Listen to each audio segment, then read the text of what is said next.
Good afternoon. We are meeting here the week before break, and you are really moving ahead, and some of you have already finished the OMA and you're on to the SCIP.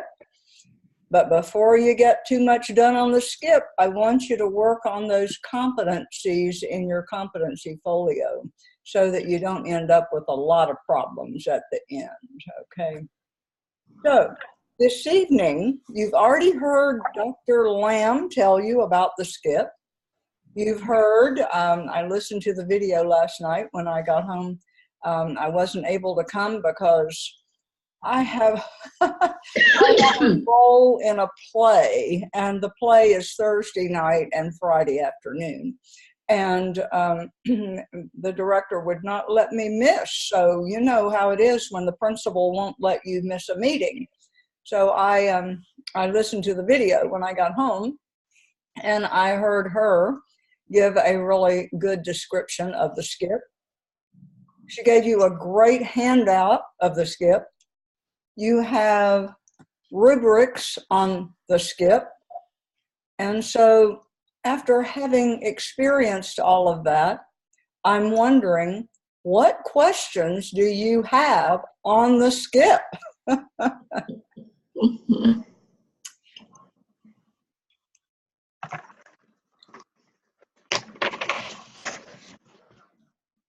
There are two prompts. What happens with the first prompt? What is it about? I was going to say, can I start with a quick question? Yes. All right. I totally understand what they are, but just to make sure that I'm thinking right, the recommendation of avenues, I could mention, because I feel like my recommendation of avenues section and my short-term goals section are going to be very similar. But I might would just have a few extra in my recommendations and then just narrow in my short-term goals. Okay. So he talked about... Dr. Lamb was saying the recommendation of avenues would be like all of these, hey, we might use Facebook or Twitter or Instagram or whatever. Right. And then in your short-term goals, you would just specify, hey, we're going to focus on this one or two. Mm-hmm. So they're going to be similar. You're just narrowing the one. Yes. Okay. And you're going to then be specific about how you're going to do it. Right. I was just worried they would be a little too similar, but you know. No, I don't think I think you're on the right track. Okay.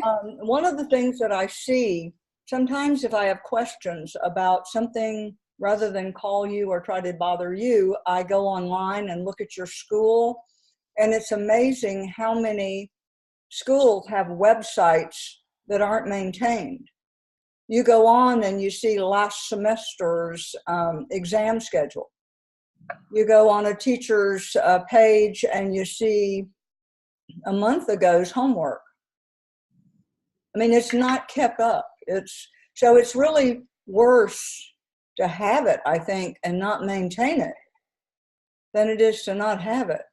Because once you say it's out there, the parent holds you responsible for having it.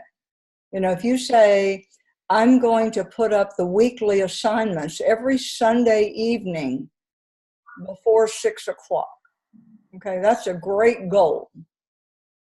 But then the first time Johnny gets in trouble because he didn't do something, the parent's going to go back and say, yes, but I looked at Sunday afternoon at 7 and it wasn't on there. So Johnny shouldn't be penalized for not doing it on Wednesday because you didn't give us enough time to get it done.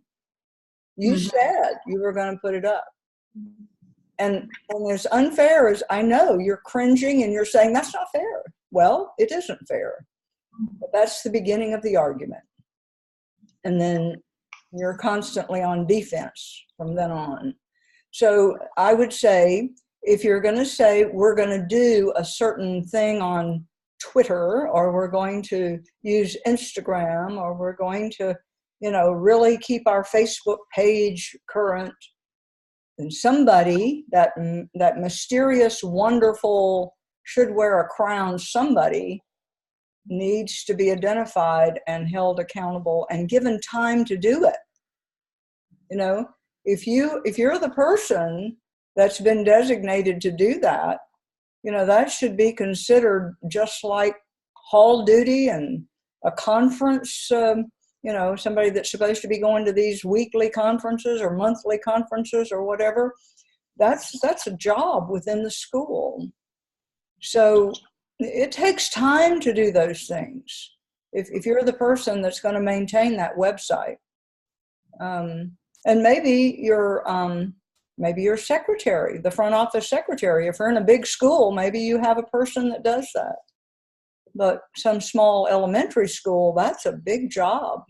So, that would be my warning. Just be really careful about what you say you're going to do, and make sure it's something you have the personnel to do. Because if you don't have the personnel, it's going to be bad. Mm-hmm. And it's hard to let a volunteer do it too, because you get it all set up and the volunteer's doing a great job, and then all of a sudden, this wonderful woman that had all the time in the world because her husband was this corporate executive, somehow they just moved away, and we don't have another volunteer that has that quality of expertise. So, just be careful with that. But I think it sounds like you're on the right track there, making sure he wants to make sure that you have those long and short-term goals. What are we going to do here? How are we going to do that? And then how's it going to play out? Yeah, that was a good question. My first question was, what is the main theme of this? Prompt 1, what is the theme? What are we looking to improve? Communication. Communication. Yeah, it's all about communication.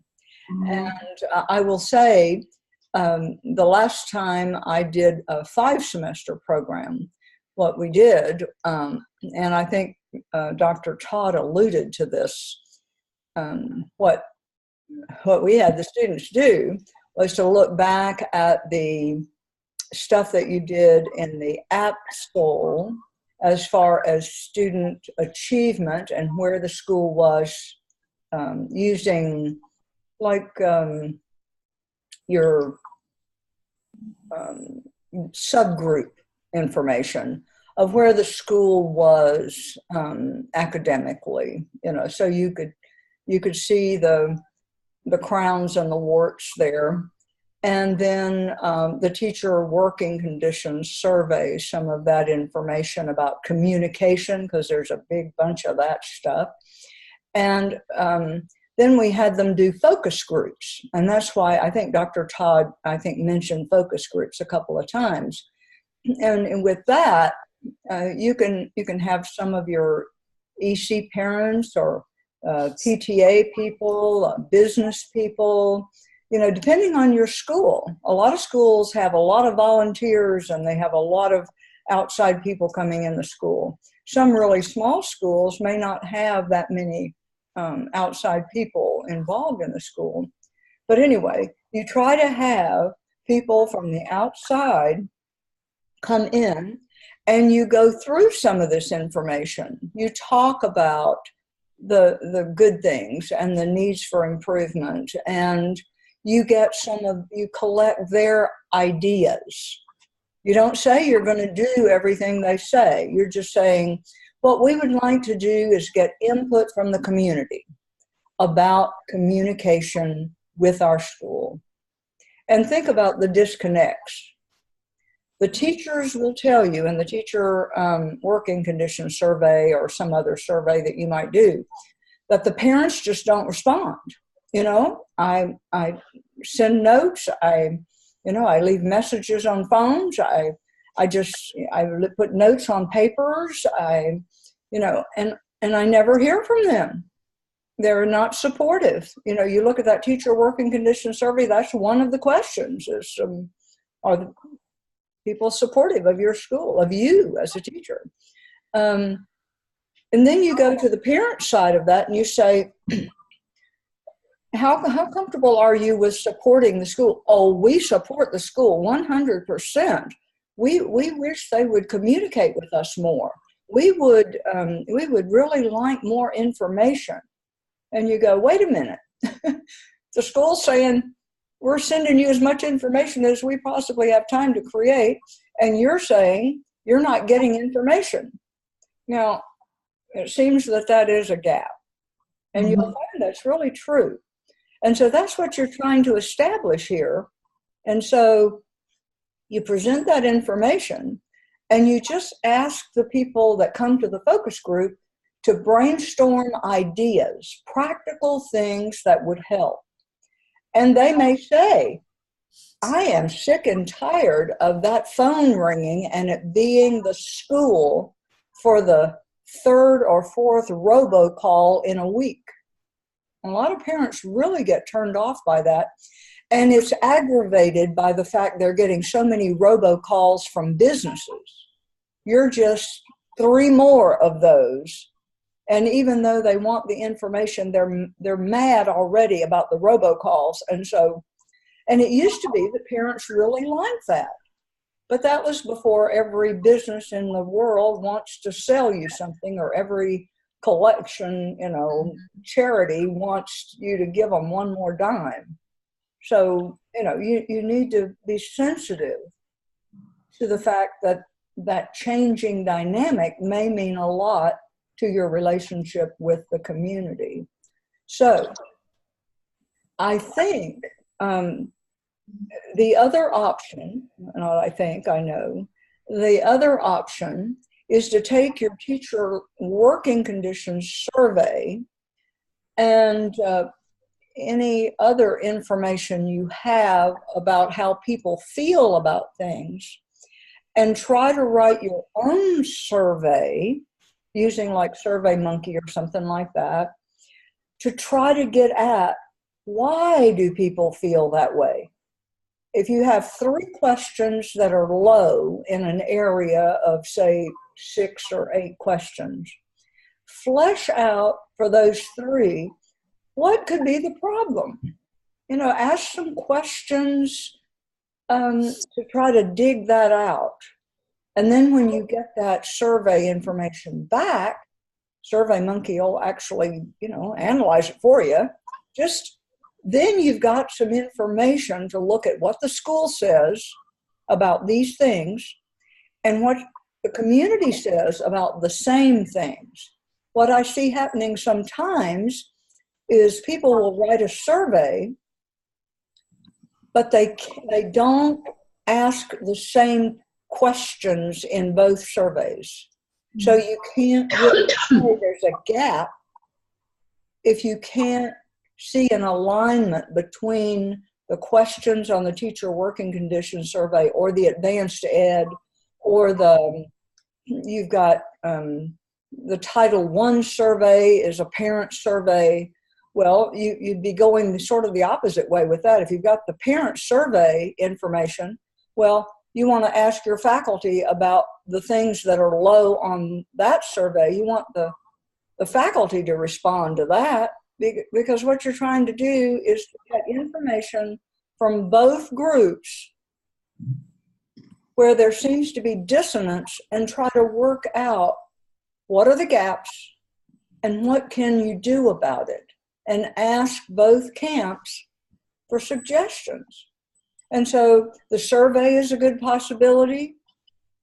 The focus group is a good possibility. You have to decide, what do you have time for? What do you have information for? What do you have a group of people that would be willing to do a focus group? I've had people that say, I can't get 10 people to come to the PTA meeting. So that, there's a real problem there. So you just have to look at your school and decide what is the best way to do that.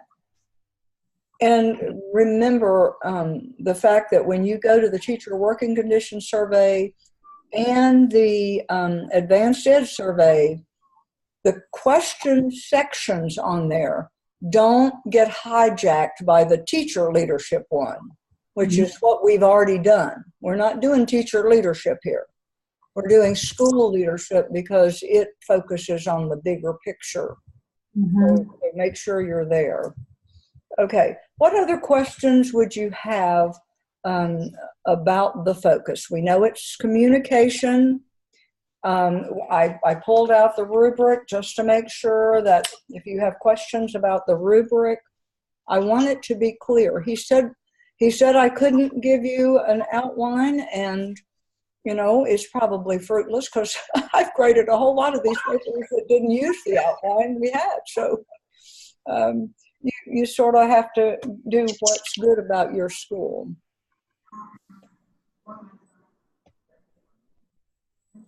I have one other question, Dr. Tillman. Mm-hmm. In prompt 2, because prompt 2 is focused on the school leadership. And so Dr. Lamb was saying to use basically data that we already have. He's like, don't create a survey and send it out asking about your school leadership, because that could not end well. But my concern, and I've just got to do some more digging, but my concern is I went back and looked at the stuff I have. I'm in South Carolina, so I went back and looked at the stuff for advanced ed, and there's literally like 2 questions that are focused on our school leadership. Like, we don't have a teacher working condition survey. Yeah, I know. But now I've had people do the advanced ed. Okay, well, I went and looked through the summary of everything that I was given, like when we put it all together, and there were only like 2 questions that dealt with school leadership. I'm going to go back to the original stuff and see if there's more. But my concern is if I don't have a whole lot, I'm not sure. I think you'll find that there is more, because I've had people that, I don't know if they pulled questions out of other sections that were leadership focused. Okay. You might just sort of scan through, but I think there are a lot more than 2 questions. Okay, that may have just been what they had pulled out in the summary. Okay. Mm-hmm. Yeah, I think that's probably what it is, that you're using the summary instead of the actual questions.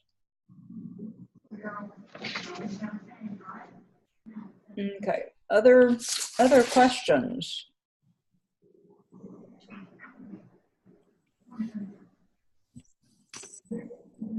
Any other questions?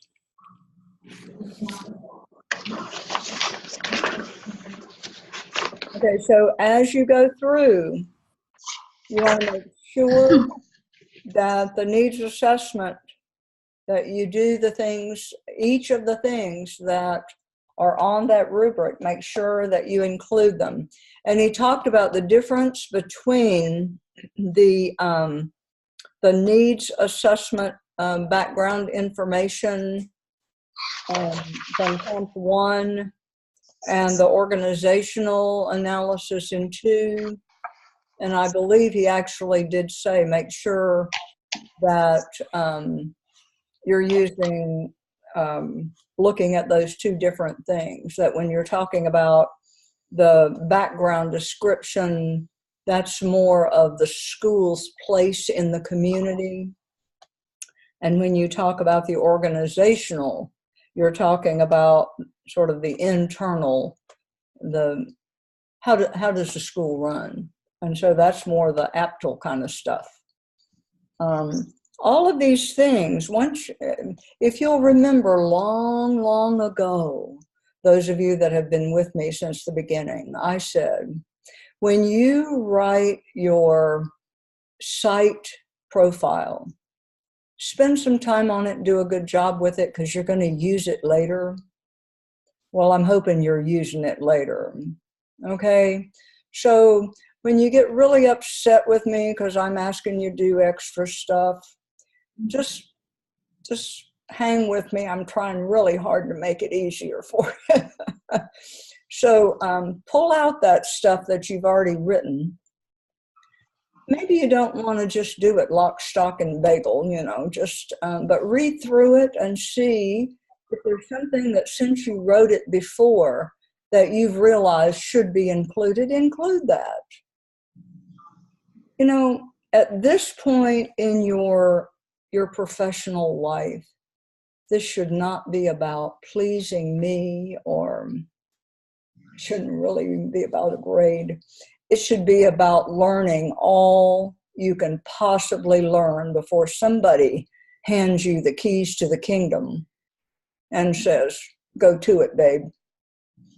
And, what you've done is what you take with you. If you took the shortcut, that's what you take with you. If you did the little extra digging and you found out something that you really wanted to read about and you read it outside of class, it wasn't really required, yeah, you'll have that with you too.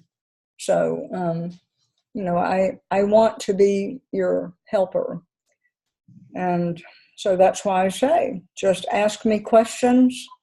And I will try really hard to help you. So we think that we've got the SCIP under our belt. Do you want to talk a little bit about, among yourself, about focus groups? Anybody led a focus group before? To sort of make people feel better about how it is, how you do it?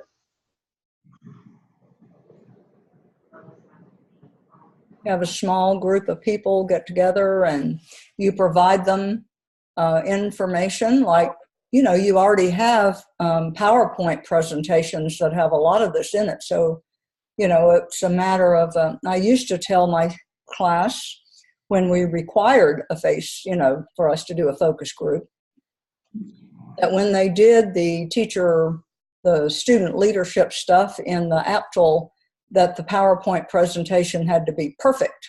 And I fussed about it being perfect. And then when they did the APTL stuff, I fussed about it being perfect. And then when they got here and they got ready to do their focus group, I said, well, just go back and pull out those slides that are perfect, and you've got your presentation for your focus group. So that's one of the things you might consider. Because when you get these people in a room, you can either hand them a bunch of paper where they're flipping through it, or you can put it on a PowerPoint and have a small group conversation about what they're seeing about their school. And sometimes I think the PowerPoint is better because when you do the handout, it often gets out into other people's hands and there's not the description, there's not the discussion, and so it might be misused a little bit. So I always suggest using the PowerPoint. But a focus group doesn't have to be long. I would say an hour. Have punch and cookies and coffee, and put on your best smile and ask people for their opinion. Everybody's got one. Some are better than others. Try to ask people that'll have good opinions, not people that have a lot of negativity that can just tell you what's wrong with it. There are people like that. We don't want those people. We also don't want the sugar-coated people that think everything is wonderful, and as long as they say everything's wonderful, their kid's going to get a good grade. We don't want those people either. We want people that are going to tell it like it is. Special education parents are great because they've been through a lot of different things and seen a lot of different teaching styles, and so they know a lot about what goes on in the school.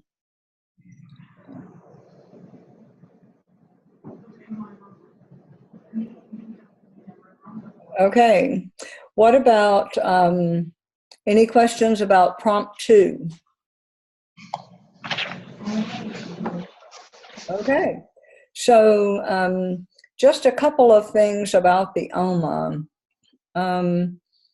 I still have a number of those I haven't seen task. I think I've got 2, maybe 3 people. I still don't have task 3. And task 4, I've got 6 or 8 people I haven't seen task 4. And I have to say that there's 2 things happening in task 4s. It was task 5 to start with, and then it was task 4 and 4. It's the reflection piece. What I'm seeing is that some people have figured out it really is a reflection, and they are very thoughtful about it, and they talk about how they've developed. And that's really quite helpful for you. And some people are getting less and less reflective. In fact, I had one paper that was basically just the description of the competency. I mean, it just said, it didn't even say, I do this. It just said, that's what this is.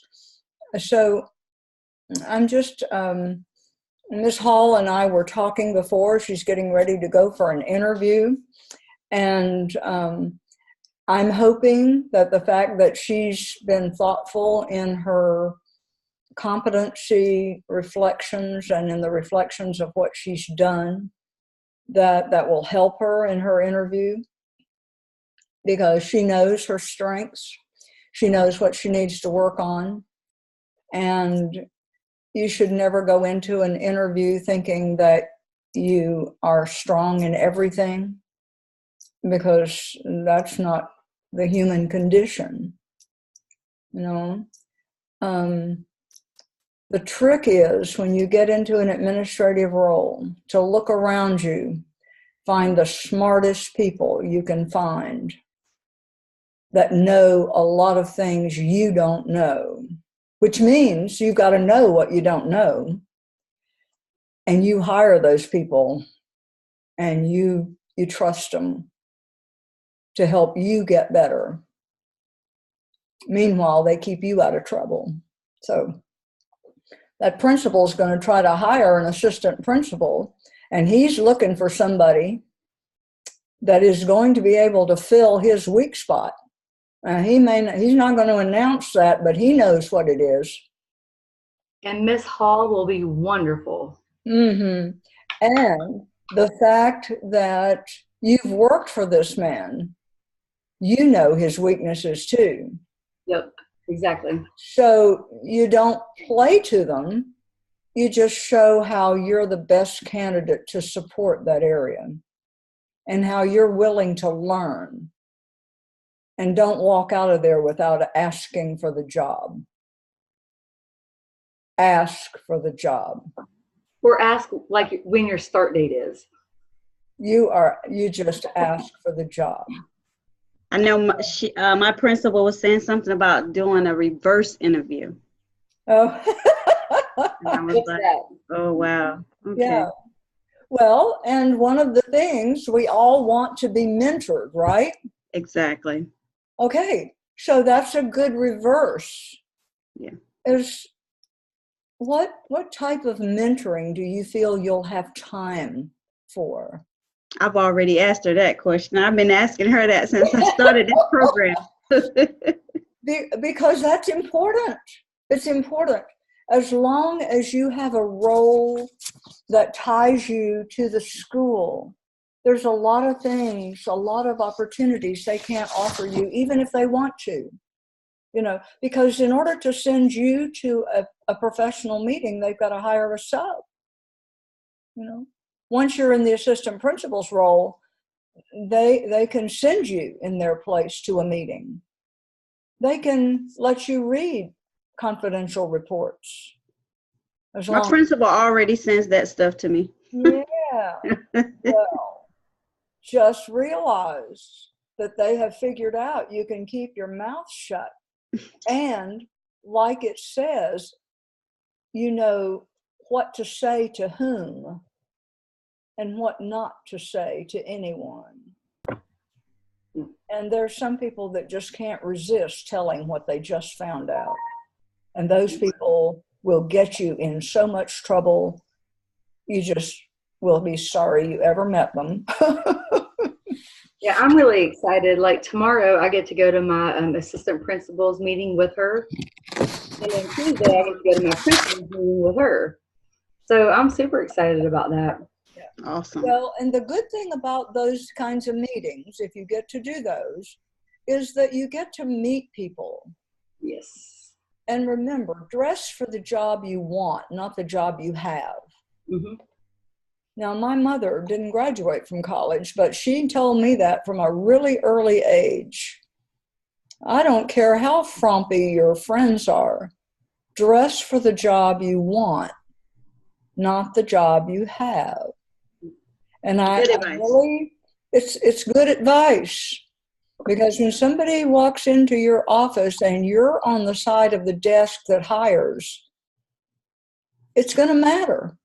It's going to matter, because that person is the face of your school. And I tell you, teachers don't believe this, but if you will dress as a professional educator with a master's degree, your kids will be better behaved. And if you don't let them call them by your first name, that'll help too.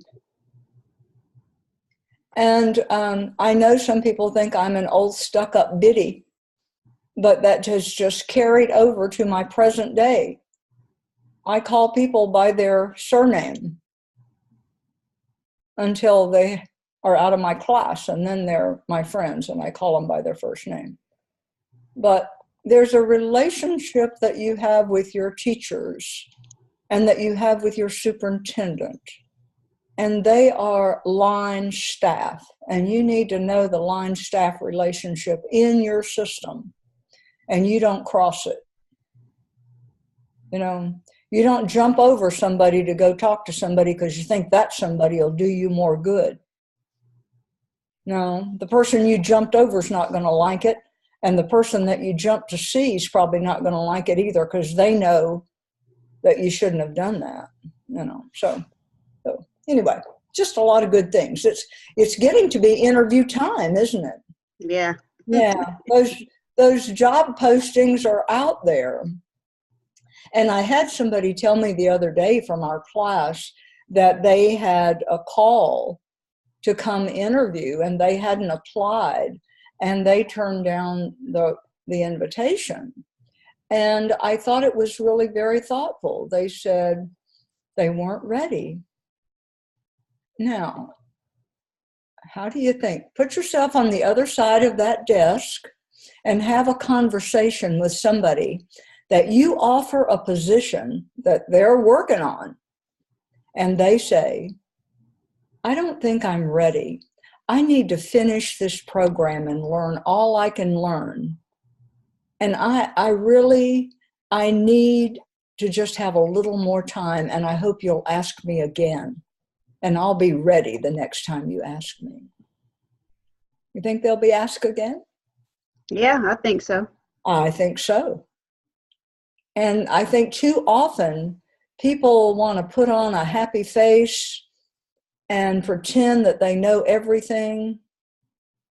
And that lasts about 2 weeks into the job. And then something happens and you have to know something. Right. So I think it was a good thing for that person to say. They had accepted a summer job that was going to take a lot of their time, and it was a job that was going to give them some professional experience in education, but it was outside of public education as we know it. But it was going to give them some really good information. And so they're looking out for their long-term goals. You know how we put short-term goals and long-term goals? Looking out for that long-term goal. So I was really impressed with that person. That is impressive. It is impressive, as much as you want the job. And that's what he said. I want the job, but I'm just not ready for it. I just am not ready. I've got some other things I need to do first. So anyway, that's what I know about interviewing. But you're going to do a good job, Ms. Hall. I hope so. Thank you for the vote of confidence. Yeah. Well, here's the other side of that now. What if it doesn't work out? It's okay. It's okay. It's okay. Yes. I will tell you, and I've told a couple of you this in private, that I could probably paper a small bathroom with all of the thank you but no thanks letters I've received in my lifetime. when I don't think there's as many people applying for jobs now as there once was. Back in the 80s, in my school system, if there was a assistant principalship or a principalship open, there were probably 125 applicants. And that was the competition. So you had to apply. And one of the good things to remember, and it is good to remember if you can move, that the old saying, sometimes you have to move away to come back. That's what happens. You move away to another school system, take a job, prove yourself, apply back home, and guess what? You get the job. But if you're married, you have a family, and you can't do that, then you have to keep applying in the same spot because that's where you are. And eventually the door opens. You just have to keep knocking and be nice while you're knocking. Thank people for giving you the opportunity to practice interviewing, and ask for them to consider recommending you to one of their principal friends. And sometimes that's what happens, you know, because I tell you, sometimes the superintendent will say, you interview those people, but this is who's coming to your school. You have to know that's out there. So you don't take it personally. You just, and it's hard to not take it personally, but you just have to realize there's politics in it sometimes. So, and it's okay.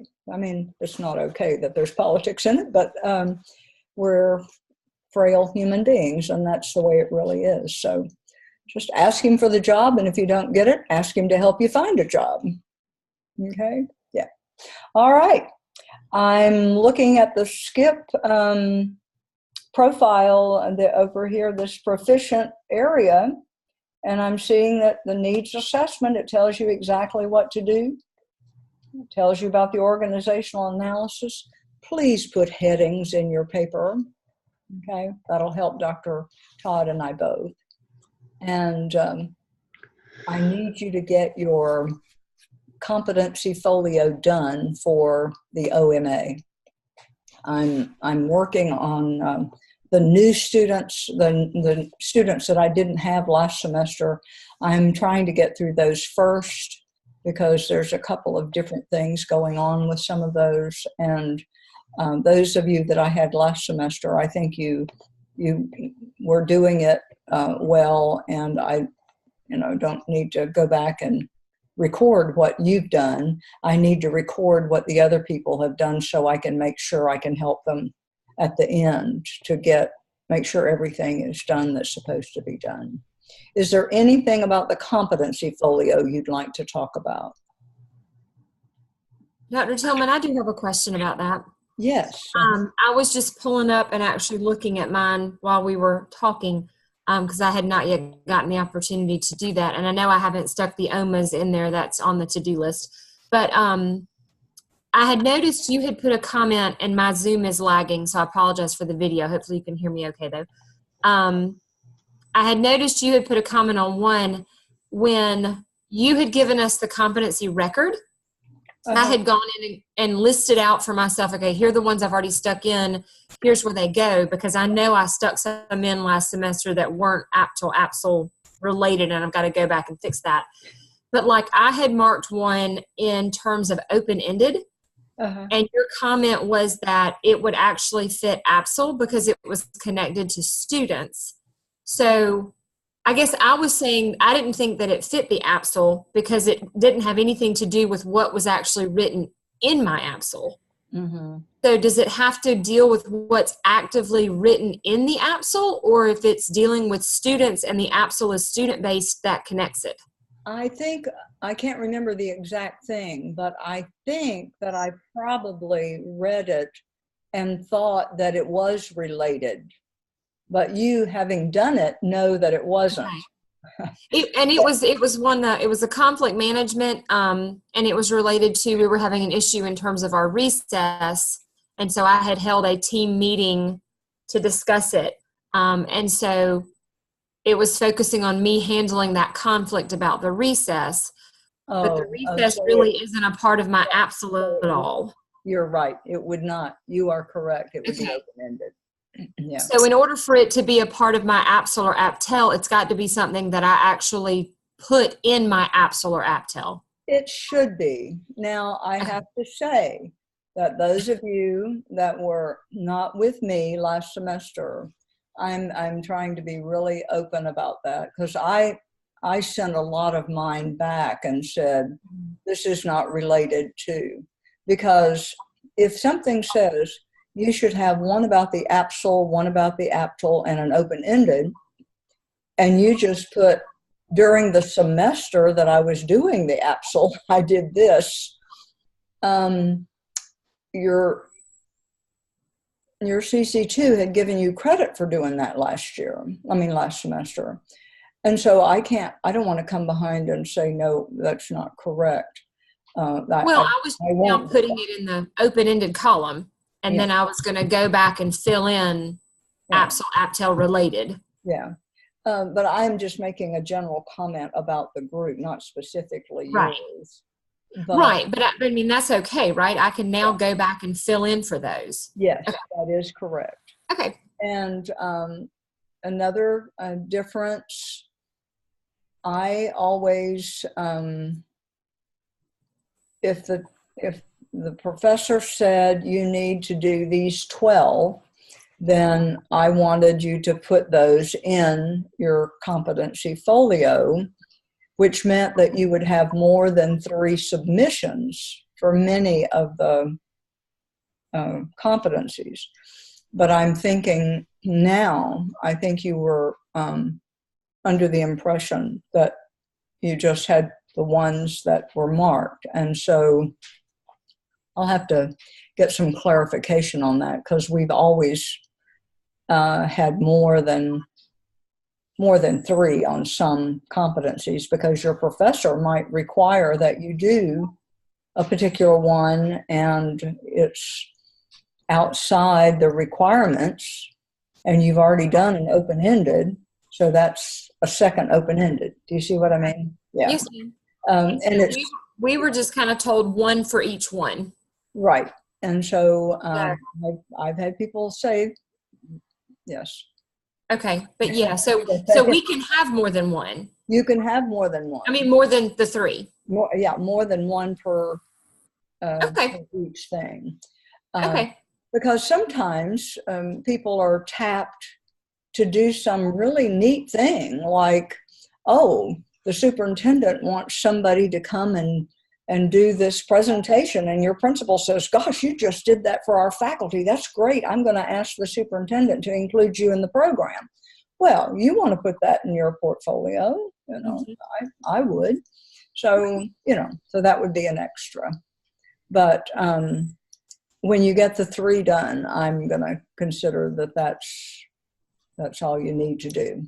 Okay. Because I have come to realize that some people are going to use these beyond our class, and some people are using it to get through the class, and that's quite okay. That's what the program says.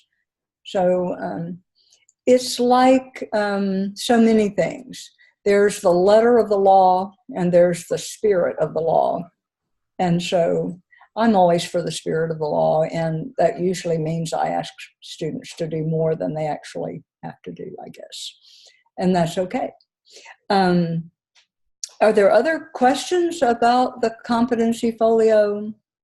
The hardest thing for me with those of you that I haven't had before is when I go in and there's a picture of a group and there's no APSL, APTEL note beside it. There's no statement of what it is. It's just a picture.